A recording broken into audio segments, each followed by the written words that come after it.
And another week has passed. Hello everyone.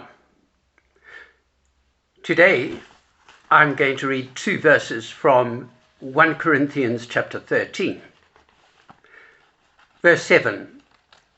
Love bears all things, believes all things, hopes all things, endures all things. And then verse 13. And now faith, hope, and love abide, these 3. And the greatest of these is love. The Amplified Version: love bears up under anything and everything that comes, is ever ready to believe the best of every person.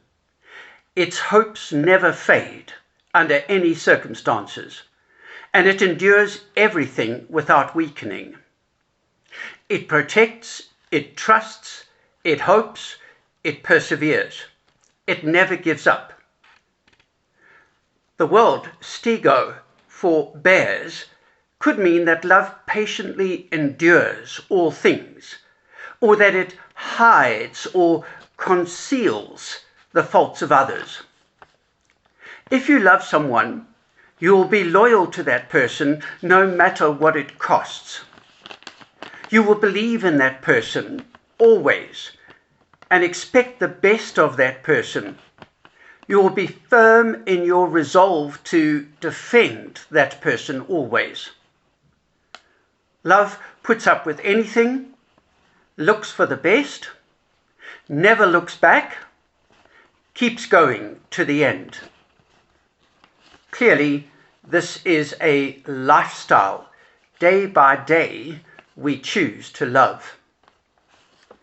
Like thatch or another kind of roof, love covers closely in a protective manner, seals, blocks entry from without or exit from within. It keeps away what is hostile, what threatens to harm. Love is that beautiful virtue that throws a cloak of silence over any imperfections in another person. We cover things with the cloak of love. F.F. Bruce, in his commentary, says, love covers unworthy things, rather than bringing them to light and magnifying them. Love is always eager to put the most favorable construction on ambiguous actions.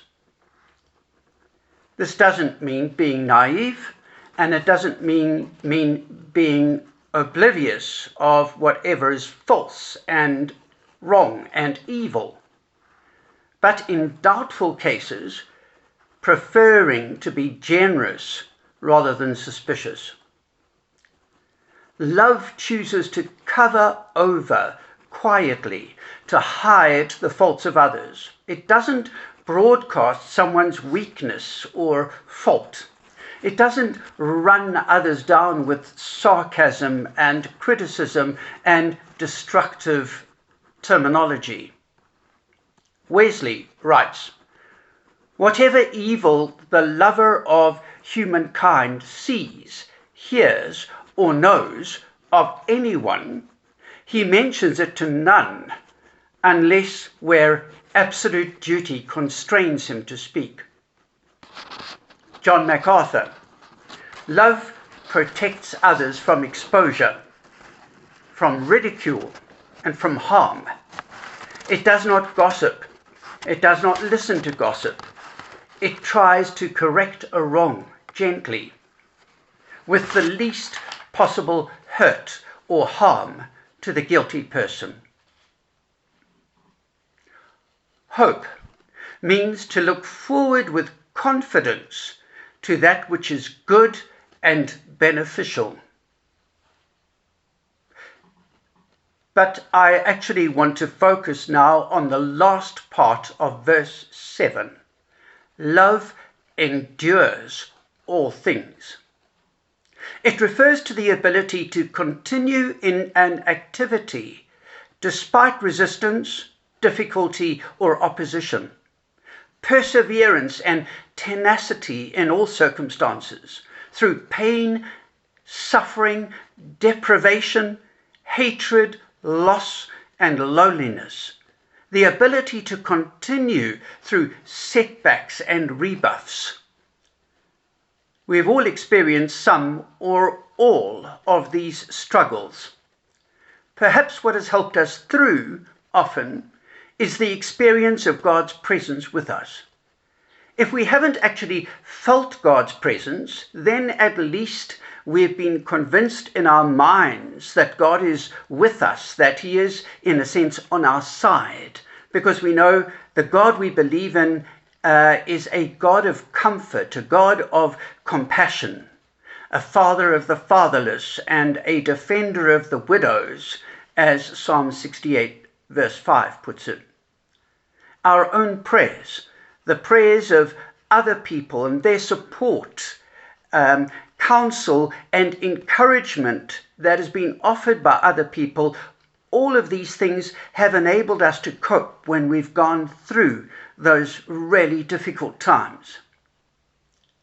But what if, in our pain, confusion, and suffering, we do not experience the consolation of God's presence at all? To be willing and committed to persevering through what we believe we should be doing, though deprived of comforting assurances that God is with us, that is real sacrifice. I was reminded of Mother Teresa this week. I read an article entitled "A Saint Who Conquered Darkness." In 2007, the book "Come Be My Light," a collection of Mother Teresa's most personal and private correspondence, was published.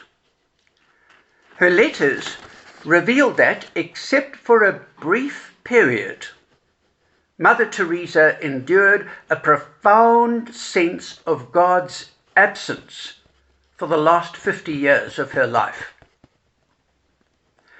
But her dedication to her work was constant.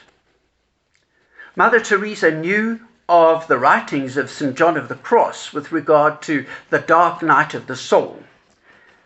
His words made her hungry for God, but at the same time, she continued to feel unwanted by God, abandoned. In one of her letters, Mother Teresa wrote, "In my soul, I feel just that terrible pain of loss, of God not wanting me, of God not being God, of God not really existing." St. Therese de Lisieux also experienced a sense of abandonment towards the end of her short life. God hides, is wrapped in darkness, she said. Mother Teresa experienced intense loneliness. The longing for God is terribly painful, and yet the darkness is becoming greater. The place of God in my soul is blank. There is no God in me. In the darkness, Lord my God, who am I that you should forsake me, the one you have thrown away as unwanted, unloved? I call, I cling, I want, and there is no one to answer, no one on whom I can cling, no one, alone. The darkness is so dark, and I am alone. The descent of that terrible darkness happened in 1949, at the very time that Mother Teresa was granted permission to found the order that became the Missionaries of Charity. She had dedicated her life to love the poor, the sick, the lonely, and the dying. She took on poverty herself. Eventually, she came to see her own inner poverty as sharing in the suffering of Christ. In addition, in her final years, she experienced poor health and physical suffering. A few months before she died, suffering from heart failure and pneumonia, unable to speak, she scrawled on a piece of paper, "I want Jesus." Mother Teresa was ready to sacrifice the joy of heaven for the sake of those who lie awake in the middle of the night wondering where God has gone. We can't really understand why such a devoted, giving person should have this desolate experience. Of course, we are reminded of Jesus' words at Gethsemane, my God, why have you forsaken me?" It's a sobering reminder to those of us who take the comfort of God's love and God's presence for granted that the ultimate sacrifice is to continue to trust and to persevere and to do what you know you are called to do when there is nothing to ease the pain of abandonment and loneliness. Mostly, we do what we do and persevere through difficult times with a sense that God is in us, God is by our side. It seems appropriate that as we move forward towards Holy Week, that we are reminded of the anguish of Jesus dying on the cross with a sense of being cut off from God. My God, why have you forsaken me? The inability to understand why God would desert him in his greatest time of need. Love bears all things. Love believes all things. Love hopes all things. Love endures all things. Love bears and believes and hopes and endures, even through desolate times of being abandoned by God, or at least feeling that God has deserted us. Those times are the real test of our love for God and our love for people, when there is no consolation, no comfort, no sense of being loved and appreciated and valued. It's like experiencing crucifixion with no sign or thought or known prospect of eventual resurrection.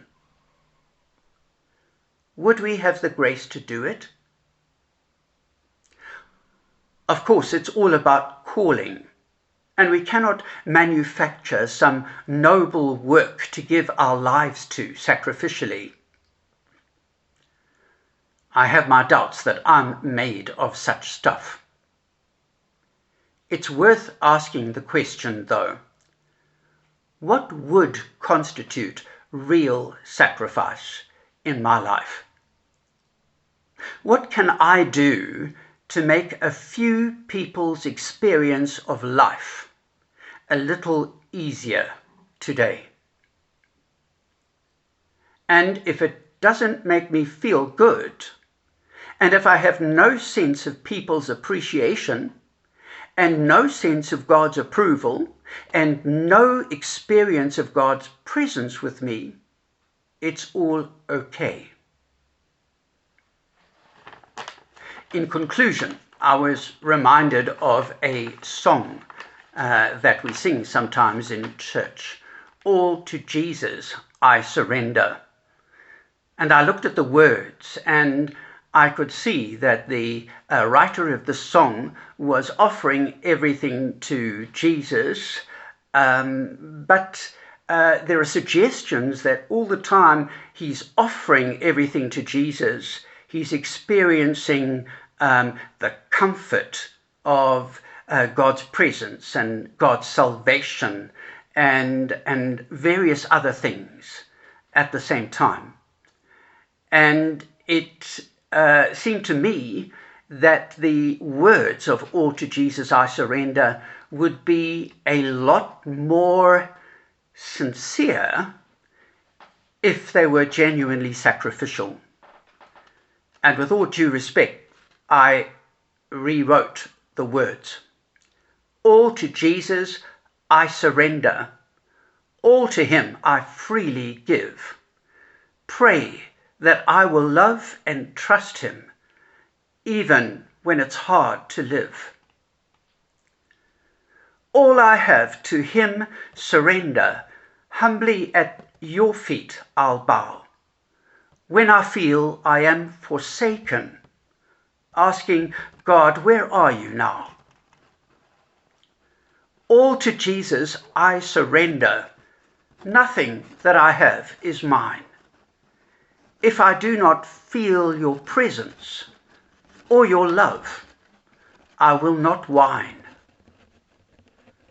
All to Jesus I surrender. Lord, I give myself to serve, even though I have no comfort.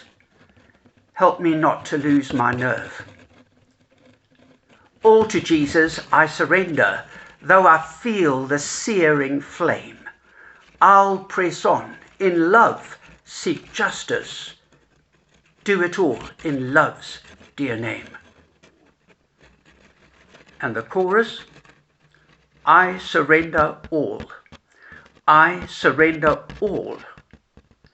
All to you, my goods, my labour, I surrender all.